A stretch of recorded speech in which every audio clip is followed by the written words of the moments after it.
पंचकुला के IT park में 3 फर्जी कंपनियों का पुलिस ने किया भंडाफोड़। कॉल सेंटर के नाम पर चलाई जा रही थी 3 बड़ी कंपनियां। 85 कर्मचारियों को लिया हिरासत में। Wifi machine, laptop, hard disk को लिया पुलिस ने कब्जे में। केवल ठगी का करते थे काम, विदेशियों को बनाते थे अपना शिकार। पंचकुला पुलिस ने दी दबिश और 85 युवक युवतियों को हिरासत में लिया। उसके बाद उनको पुलिस स्टेशन लाया गया और उन पर कानूनी कार्रवाई की जाएगी। एसीपी अरविंद कंबोज, मनप्रीत सुदान एवं अन्य पुलिस अधिकारियों ने प्रेस कॉन्फ्रेंस के माध्यम से क्या बताया, आए जानते हैं।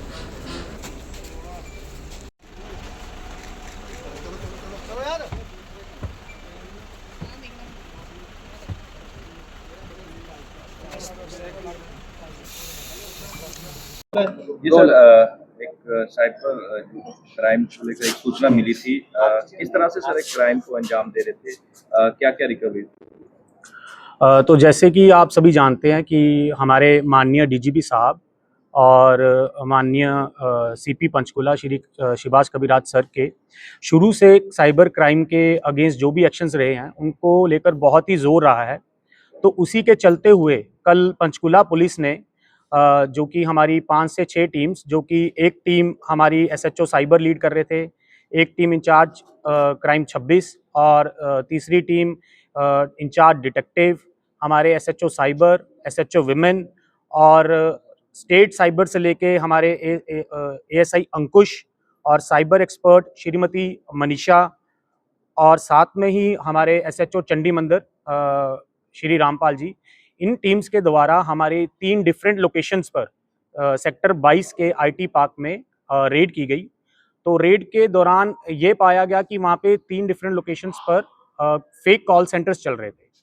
उन फेक कॉल सेंटर्स के थ्रू ये जो भी लोग हमने पकड़े हैं, ये साइबर फ्रॉड कर रहे थे, जो कि नागरिक जो बाहर देशों में बैठे हुए थे।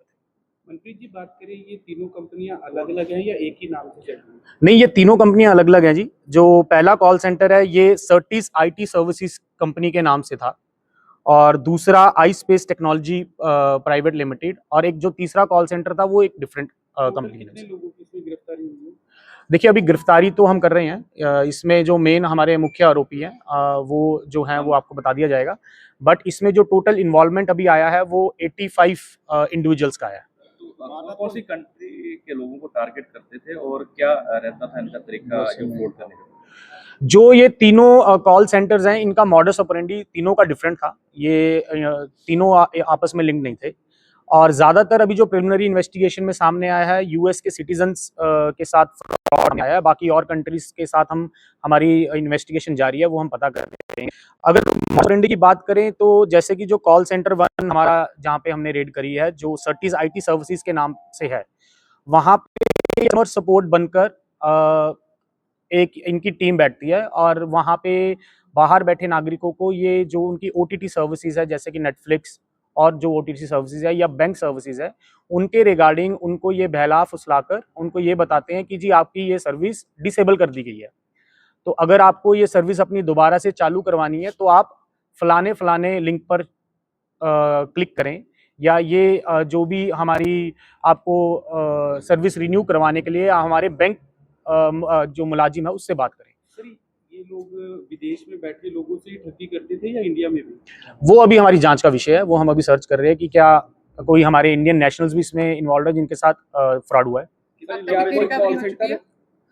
रिकवरी की बात करें तो जी हमारे पास जो सर्टिस आईटी सर्विसेज जो कि पहला कॉल सेंटर है, वहां से 85 लैपटॉप्स, 62 मोबाइल फोन्स और 8,40,000 ये जो कैश की रिकवरी हुई है।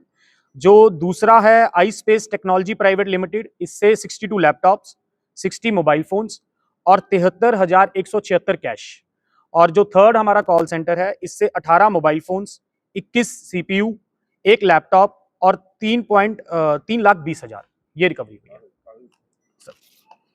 तो सर आगे की क्या इन्वेस्टिगेशन है, कोई डाटा मिला है इनके कंप्यूटर से और कितने लोग इस टीम में काम करते थे? और पीछे इसके कौन था सर जो पूरा ये रैकेट चलाते थे?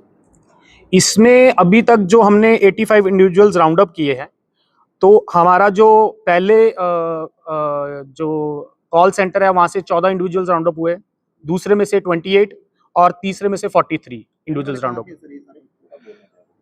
सर क्या शेयर मार्केट के प्लीज एक एक करके पूछ लीजिए। फ्रॉड हो रहा था यहाँ पर? अभी ये जांच का विषय, अभी तक ये अभी सामने क्या नहीं स्पूफ कॉलिंग का भी इस्तेमाल करते थे ये?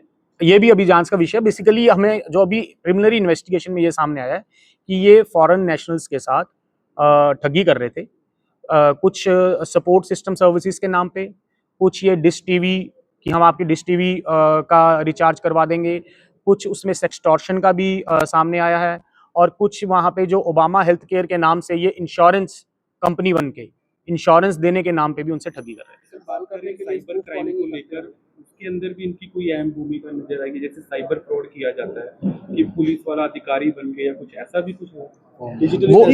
वो भी अभी इन्वेस्टिगेशन का मैटर है, वो भी अभी हम नहीं बता सकते। शहर के बीचों बीच आईटी पार्क है, वहाँ पर ये कर रहे थे और पूरी बिल्डिंग का जो फ्लोर था वो यूज किया था। कब से ये कर रहे थे, तो पहले सूचना नहीं मिली ये जो साइबर क्राइम देखिए, लंबे समय से? हाँ बिल्कुल ऐसा है कि अभी हम टाइम तो नहीं बता सकते कि कब से कर रहे थे, बट जब भी हमें हमारे सीक्रेट इन्फॉर्मेशन से इन्फॉर्मेशन मिली, हमने तुरंत इस पर एक्शन लिया, और आगे भी हम आपको आश्वासन देते हैं कि ऐसा अगर कोई साइबर क्राइम यहाँ चलेगा तो हम रेगुलर रेड्स करेंगे, और ये हम बिल्कुल टॉलरेट नहीं करेंगे कि हमारे पंचकुला शहर में ऐसा कोई कॉल सेंटर चले। सर कहाँ के रहने वाले हैं ये?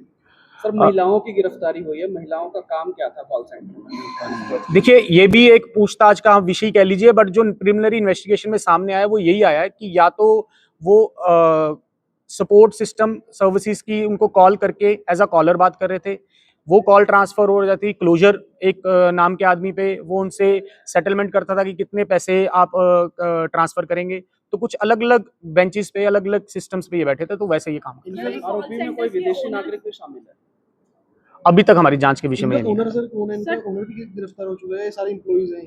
देखिए, ऐसा है कि कुछ इसमें से मैनेजर है, कुछ इसमें से ऐसे भी है जिनका बहुत मेजर रोल आ रहा है, बट ये अभी बहुत ही प्रिलिमिनरी स्टेज पे है, तो अभी हम आपको ये कंफर्म नहीं कर पाएंगे। यूएस के ओनर और भी कई कंट्रीज में उनके वो भी अब हमारी जांच का विषय है, बट जब भी हम इसमें पुख्ता सबूत आ जाएंगे किन किन कंट्रीज में इन्होंने फ्रॉड किया, तो हम डेफिनेटली आपके साथ शेयर करेंगे। एक ही अकाउंट में करवाते थे जो ठगी के पैसे थे, या अलग-अलग अकाउंट थे? देखिए, अभी तो कल ही हमने इसका पर्दाफाश किया है, तो जब भी हम इसमें बैंक डिटेल्स में जाएंगे, इनके सिस्टम्स में हम जो भी हार्डवेयर सॉफ्टवेयर हम चेक करेंगे, तो वो जब भी निकल के आता है हम आपसे शेयर करेंगे। सर जैसे कि ज्यादा बड़े मतलब लोग पकड़े गए हैं, ज्यादा लोग पकड़े गए हैं, तो इनमें से सबको पता था कि वो साइबर फ्रॉड ही कर रहे हैं या एज ए एम्प्लॉय काम कर रहे हैं? नहीं, डेफिनेटली मैम, थोड़ी बहुत नॉलेज तो आई थिंक इनको होगी, बट एक बारी हम इनसे पूछताछ करके वो वेरीफाई करेंगे कि क्या इनकी नॉलेज में ये पूरा था कि ये साइबर फ्रॉड हो रहा है, या ये एक इस बहकावे में थे कि ये किसी आईटी कंपनी में काम कर रहे हैं। तो फ्रॉड का जो पैसा था वो इंडिया के बैंक्स में हो रहा था, या जो हाँ, डेफिनेटली ये भी हम आपसे एक बार शेयर करना चाहेंगे। अभी तक जो प्रिलिमिनरी इन्वेस्टिगेशन में आया है वो एक आईटी सेंटर से ये सामने आया है कि ये जैसे कि वहां से फ्रॉड करके पैसा गिफ्ट कार्ड में ट्रांसफर वहीं पे यूएस में कर लेते थे, तो वहां पे भी इनका एक बहुत बड़ा नेक्सस है, जो वहां से पैसा यहाँ हवाले के थ्रू भेजता था और यहाँ से ये कैश में हवाले के थ्रू पैसा कलेक्ट करते थे। कितने पढ़े लिखे लोग हैं? किया जो है वो विदेश में अभी तक हमने एजुकेशनल बैकग्राउंड सबका वेरीफाई नहीं किया, कोई ओनर करते ही विल मास्टरमाइंड है। हाँ जी, ये कंपनी है, उनके ओनर का किसी का पता चला सर? नहीं, अभी तक तो हमने इतना पता चला है कि कौन कौन इसमें मेन लीड कर रहा है, और उसकी अभी जो डिटेल्स है वो वेरीफाई करेंगे कि क्या वो ओनर है या वो मैनेजर है या वो एक एम्प्लॉय था। सर ज्यादातर लोग की मास्टरमाइंड की कोई बाहर भी बैठकर जो इनको लीड कर रहे हैं? ये भी अभी जांच का विषय है जी। कितना फिगर होगा इसकी अमाउंट वगैरह सर? ये तो अब आप खुद देख लीजिए कितने की इसकी अमाउंट होगी, बट हाँ, बट लैपटॉप्स महंगे हैं, मोबाइल्स जिसमें काफ़ी आईफोन्स हैं। कैश आपको बताया कि अराउंड 1 से 8,20,000, 1 से कुछ 3,20,000, और 1 से आपका आया 73,176। सर कोई और भी स्टेट में इनके ब्रांच है, या मतलब जो ये अभी तक हमने कुछ इनसे अभी निकल के सामने नहीं आया, बट डेफिनेटली पूछताछ के दौरान हम ये वेरीफाई करने की कोशिश। कहाँ के रहने वाले लोग हैं? हाँ जी, जो कार्य कर रहे हैं अंदर कहाँ के रहने वाले हैं? कुछ ज्यादातर तो वैसे तो इंडिया के ही है, कुछ ज्यादातर नॉर्थ ईस्ट के हैं, कुछ लोकल्स भी हैं। टाइमिंग क्या रहती है सर इनका जो कॉल सेंटर चलता है? अभी तक जो हमें इनिशियली पता चला है ये ज्यादातर रात को ही काम करते थे। सर ज्यादातर एनसीआर में ऐसे कॉल सेंटर चलते हैं, तो क्या ऐसा नहीं लगता कि इनके और कॉल सेंटर कहीं और किसी और स्टेट में? नहीं, डेफिनेटली होंगे, हम इससे मना नहीं करते कि नहीं होंगे, बट हमारा जो पंचकूला पुलिस का ये स्टेप है वो ये शो करता है कि हम आगे से यहाँ पे ऐसा कोई भी टॉलरेंस नहीं करेंगे कि अगर यहाँ पे कोई फेक कॉल सेंटर चला रहे हैं और साइबर फ्रॉड कर रहे हैं, और इसमें हम रेगुलरली अपनी सीक्रेट इन्फॉर्मेशन थ्रू के कह लीजिए या हम रेगुलर रेड्स के थ्रू कह लीजिए, हम ये इंश्योर करेंगे कि यहाँ पे ऐसा कोई साइबर फ्रॉड ना हो। सर, तीनों कॉल सेंटर में महिलाओं की क्या संख्या, कितने लड़कियां पकड़ी गई हैं? ये अभी हमने इंडिविजुअल राउंड अप किया है, अभी संख्या प्रॉपर डिटेल हमारे पास नहीं है, तो हम आपके साथ जब भी आते हैं शेयर करेंगे। ठीक है। ठीक है।